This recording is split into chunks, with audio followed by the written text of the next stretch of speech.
This is the 2025 MG ZS Hybrid Plus, a car that starts at around £22,000 here in the UK, and actually I think is one of the best value propositions on the market currently, and I'm here to tell you why. With MG's slightly patchy reliability history, some people might think to avoid this thing, but it undercuts the Ford Puma in price and offers Nissan Qashqai levels of practicality and size. So I think actually it might be one to watch. Let's take you on a full tour of the car and get out on the road, and I'll tell you what I like and dislike about it. So here we go then, the new MG ZS Hybrid Plus. Now, I do actually quite like the design of this, although they have gone for the kind of the softer front nose, similar to what they've done on the new MG3, which I think is a bit of a shame because I do kind of prefer the open Mercedes style grille on some of their other cars. But what you see here is a new shape for MG, and I think it is working quite well for them. This one is finished in Hampstead Grey, which is a £545 option, but I think a lot of the cars do come with these sort of paints anyway. The only colour that you can get on this standard is white. But there's only one drivetrain to choose from when it comes to the MG Hybrid Plus option, although it is worth mentioning they do a petrol only version of this car, which starts from about £19,500. It has 115 horsepower and a 5-speed manual, and that is your only option when it comes to that car. And I wouldn't personally recommend it unless you want something, you know, on a really strict budget, because this car with dealership contributions and things like that will probably come in not too far off that anyway. So in terms of this hybrid drivetrain, it is actually quite punchy and puts it above key rivals. So it's 134 horsepower on the electric, and combined with the petrol motor, which is used mostly as a generator, produces 194 horsepower and 465 newton meters of torque. 0 to 62 achieved in around 8.7 seconds. So this is much faster than most of its key rivals, like the Dacia Duster, for example, Peugeot 2008 or 3008. And also it's actually as quick as the fastest Ford Puma models, which are of course a smaller car, but you can get the EcoBoost 155. So this is actually quicker than that. It comes with a 3-speed automatic transmission, which kind of acts a bit like a CVT would in a Toyota hybrid or something like that. But this I find to be a little bit of a different driving experience, which we'll go on to later on. Economy is good though. It's supposed to achieve around 55 mpg, and I've been getting pretty much exactly that, which I've been quite impressed with considering how punchy it is. You got to think, this has got the same sort of power as a Fiesta ST. The entry-level SE car actually is quite generously spec'd as standard. You get MG Pilot, which has rear cross traffic alert, which is really good, forward collision assist, traffic jam assist, and full kind of radar cruise control. And you also get a 12.3-inch infotainment display across the board, 7-inch driver's display across the board, reverse camera and sensors. Quite a good bit of kit as standard, to be fair.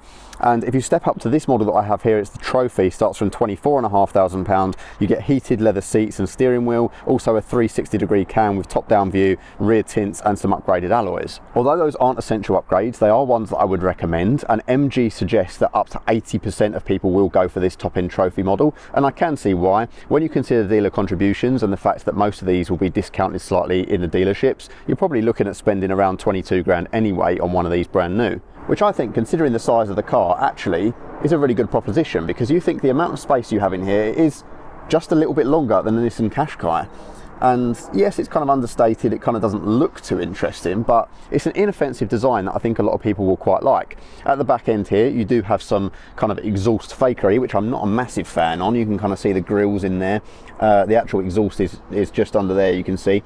But it kind of looks okay. You've also got the Hybrid Plus badging here, and you also have some LED front and rear lights, although the indicators, unfortunately, are not LED. They do look a little bit cheap and nasty, but not the end of the world in the slightest.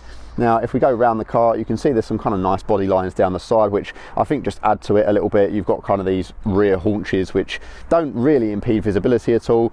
And again, overall, it just looks like a fairly generic design that's actually quite subtle, and I quite like overall, nothing too aggressive.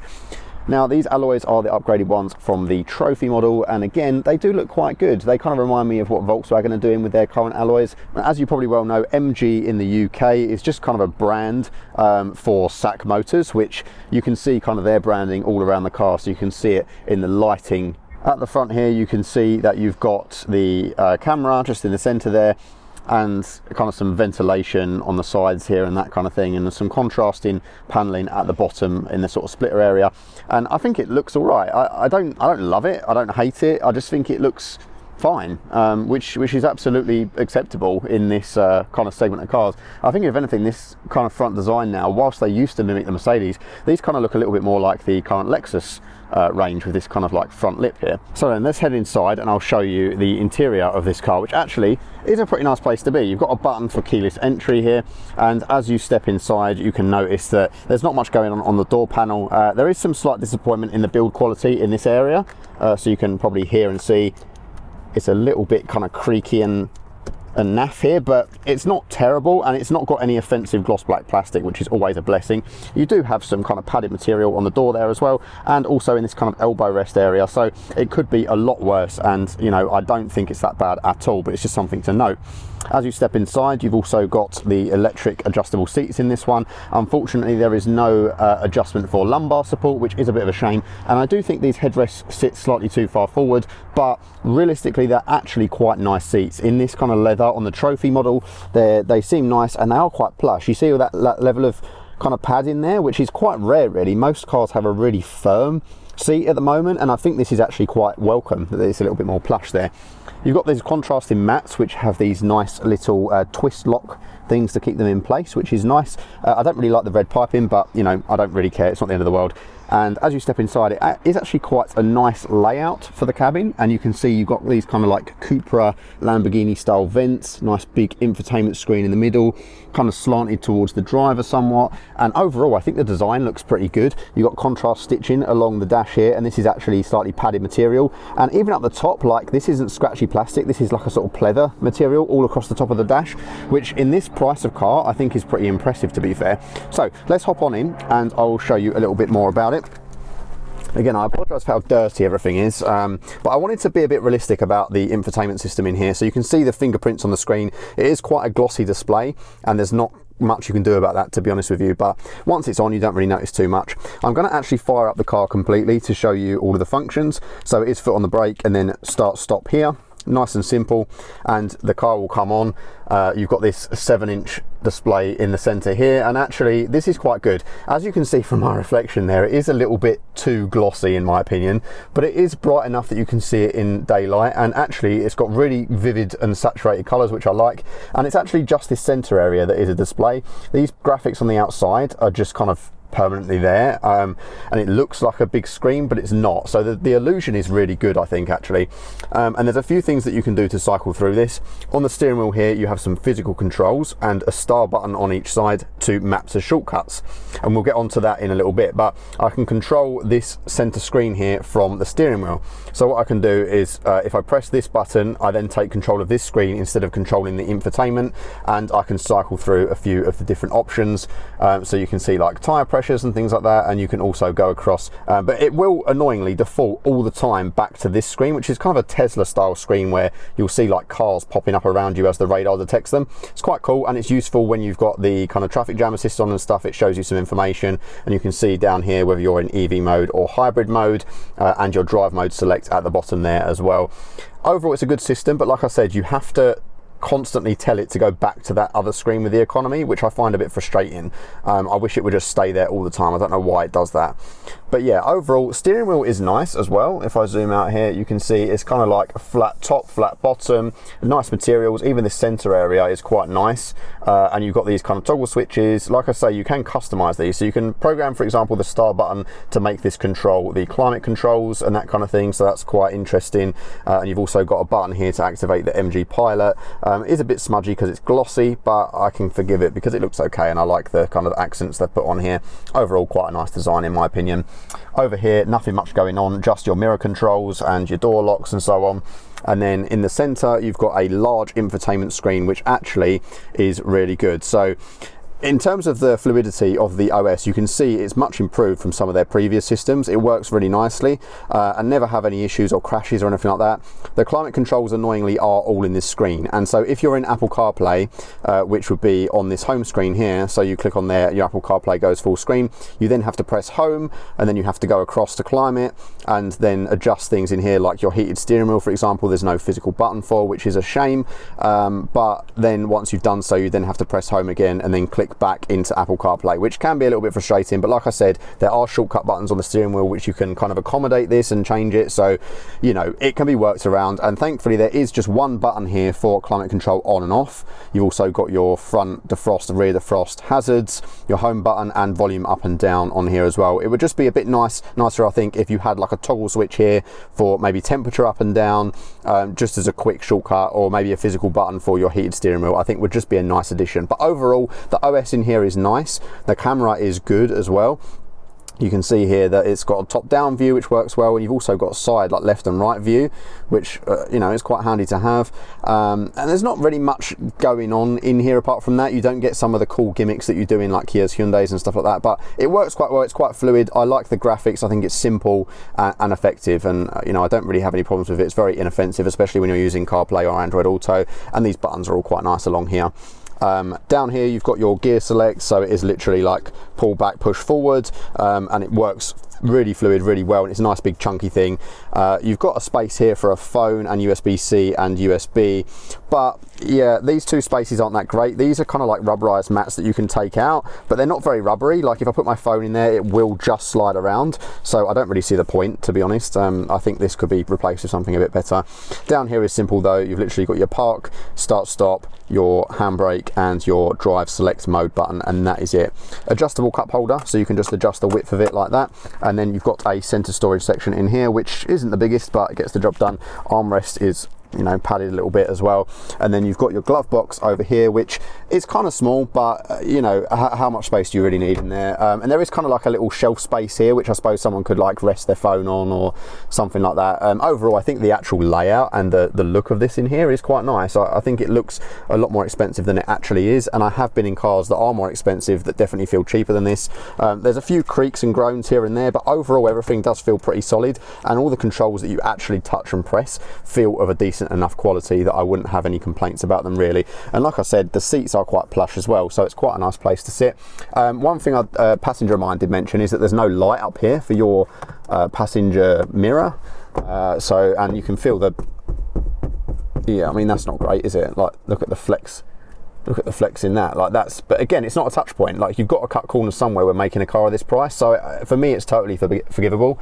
Visibility at the back, as you can see, you do have that kind of large C-pillar area there, but it's kind of okay. And you know, the mirrors are quite big, and you've got your blind spot kind of warnings on them as well. Overall, I think it's quite an easy car to place on the road, and I don't have any complaints about it. So in terms of space, like I'm 6 foot and I stretch out quite nicely in here. I can rest my elbows just about in this driving position, but I do wish there was a bit more lumbar support in these seats, just because it's kind of like, it's an okay curve, but there's not much upper back support because of how far these headrests come out. They're just a bit of an odd shape for me. So that's one thing that I would probably change a little bit, but that's me being quite picky. I think for this price, this interior is really pleasant. Stepping into the back here is actually a really nice place to be honest with you. The angle of these rear seats mean that even for me at 6 foot, behind my own driving position at 6 foot, as you're about to see, I can actually fit in here absolutely fine. Not much knee room in my driving position, but as you can see, I am as far back as this seat will go. And actually thigh support, not too bad at all. Like normally I complain that I've got no thigh support at all in cars like this, but actually this is absolutely fine. And if I spin you around, you can see in terms of my headroom, like again, loads and loads of room back here, and I think it's actually, you know, going to be absolutely fine for long journeys, even for 2 adults. 3 would be a bit of a push just because of the narrow kind of seating position back here. Not really an awful lot going on back here. You've got a bit of a transmission hump, but it actually goes upwards, so it's kind of a bit less prominent here, which is nice. You can see it slopes up there. You've got a standard USB back here. Shame it's not a C one, but you know, you can't complain. And you've got some rear vents and just a little sort of cubby in the back of the seat there for putting, you know, a book or whatever you want to put in there. And in terms of your actual rear seat accommodation, it's not that fancy. You've got the kind of push between isofix points here, so you know you can access them fairly easily. That works okay. There's no middle armrest, unfortunately, but again, can't be too picky at this price range. And there's not an awful lot of adjustment anywhere. Like they don't slide and do all those fancy things that some of the rivals do, but I think they're just fine, and actually a lot better than some of the gimmicky ones that I've seen in this price bracket. And the rear door bins are good too, like same as the front ones. They're nice and deep. They've got a nice big wide practical space, so again, not too bad at all. One thing I do notice, and I will note, is that another corner they seem to have cut a little bit is just the quality of, I mean, this door latch, listen to the door close. That sounds absolutely naff, but again, I really couldn't care less because I like the experience of this thing. Now the boot is somewhere that kind of really excels here. It's not got a power tailgate, unfortunately, but you do have an electric release there. And when you pull the boot up, you see that actually the space in here is pretty generous. There is a little bit of a load lip, but not too bad at all, as you can see. And under the floor, you do have this kind of large well here, which you can store some bits and bobs. You've got these cargo nets in the side as well. You've also got some tie down hooks left and right. Nothing else too fancy. You've got some kind of like little hooks here for, I guess, like a shopping bag or something, but they're not too strong and they're not too large, but it's functional and it's a nice big open space. You've got a 60-40 split, which I'll now demonstrate. You can literally take these out. They're just cheap hooks, but they work just fine. Just take these out. I can probably just about do this one-handed as well. And then this just taps out. Just unclip this load cover, pop that down for the moment, and you can see it is quite easy to access your rear portion too. You've got these levers here to do the split, and they fold pretty much flat. So there we go. There's a bit of an angle there, but it's not terrible. Again, you've got the hybrid system in this car, so you do have some kind of humps on the sides. It's not a completely open space, but you can see that it is quite large for what it is.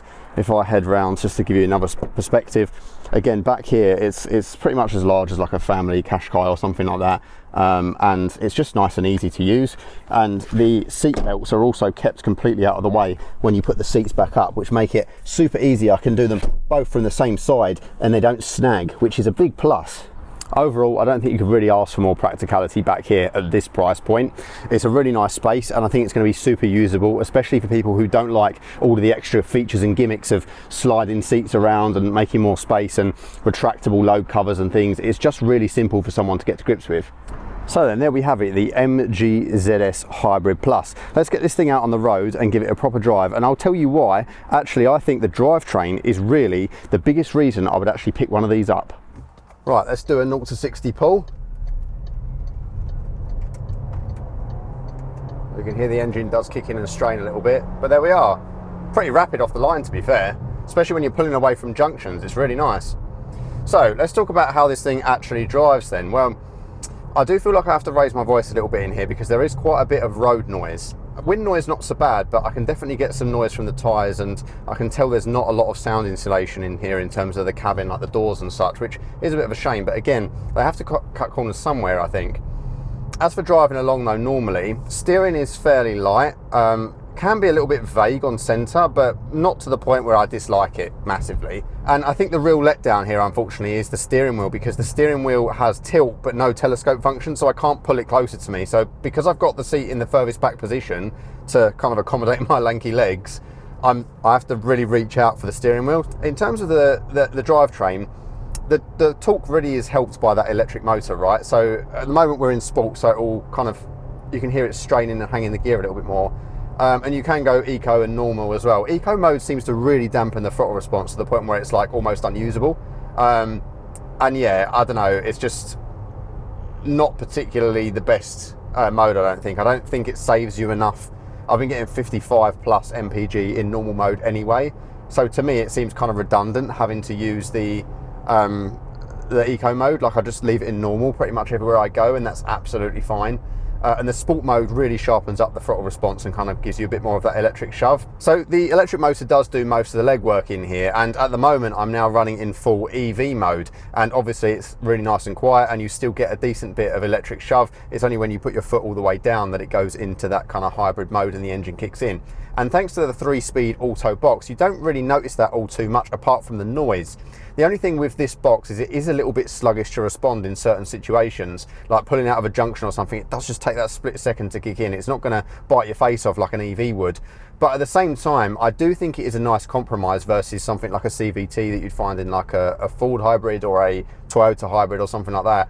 Because the thing is with a CVT is you plant your foot and the revs just go straight up and they just kind of stay there and hang. Whereas in this, that only really happens if you're really giving it some beans or if the motor's completely out of charge. So, you know, in a lot of scenarios, it will kind of rev up a little bit, but then it goes into the next gear and drops again. But because there's only 3 ratios, it's not constantly jolting you around. So whilst, yes, it is a little bit sluggish to respond, I really don't think it's a deal breaker. I think actually it feels fine. The noise that it makes when you're trying to, when you exceed the speed limit slightly, obviously on a 2024 car, you have to have that on by default. It's a legal thing here. But you can turn it off by going into the infotainment. It's only, I think, like 3 clicks and then back to Apple CarPlay. So, you know, it's not really too much to complain about. And the other systems work well. It hasn't got like one-touch automatic steer on the highway like Kia Hyundai stuff. I think that is a better system overall. But this one does seem a little bit less intrusive, and the traffic jam assist works really well as well. If you've got it in cruise control mode, it will come to a complete stop, which is good. And the rear cross traffic alert is nice as well. If you're reversing out of a space and something's coming along the road, it will alert you of that way before you see it. Really nice touch on a car at this price point. But it's nice that you can literally just fill this thing up like a normal petrol car, and I think that will be quite good for a lot of buyers who aren't ready yet to go for an EV. I've been averaging that 55 mpg figure easily, and that's with mixed driving. I've not been driving it particularly sensibly or anything like that, and it's just quite a nice experience. Apart from it being slightly laggy in certain situations, like if I plant my foot now, there was a little bit of electric torque, and then it's had to bring the engine in to help me out, and that's when you feel that it's a little bit strained. But how often are you actually going to do that? It's got enough shove to get you out of most situations, so I don't really think it's that much of a big deal. Right, let's give it some beans around this roundabout. I want to see what she does in terms of, you know what, I was expecting loads of understeer and there wasn't. That was actually really good. You probably heard and saw bits flying around the cabin. It didn't understeer at all. I think the one thing I will mention is if you've got it in sport mode, it's more prone to spinning up the front wheels when you give it sort of some full beans off the line because of that electric motor's torque. So if you leave it in normal mode, it pretty much handles all the situations that you could throw at it, and actually it handled that really well for a car of its size.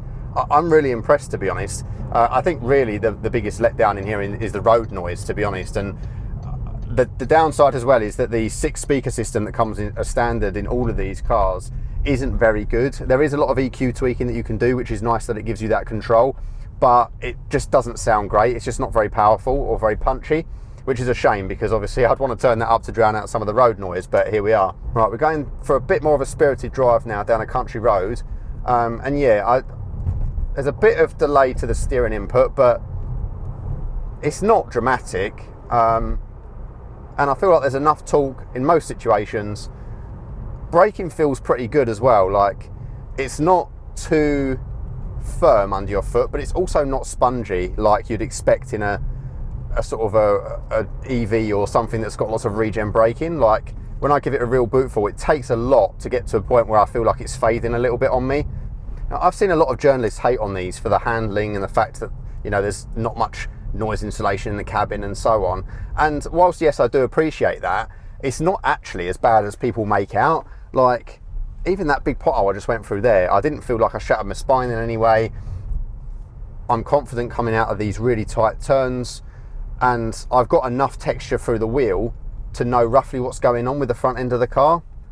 So really, it's okay, you know.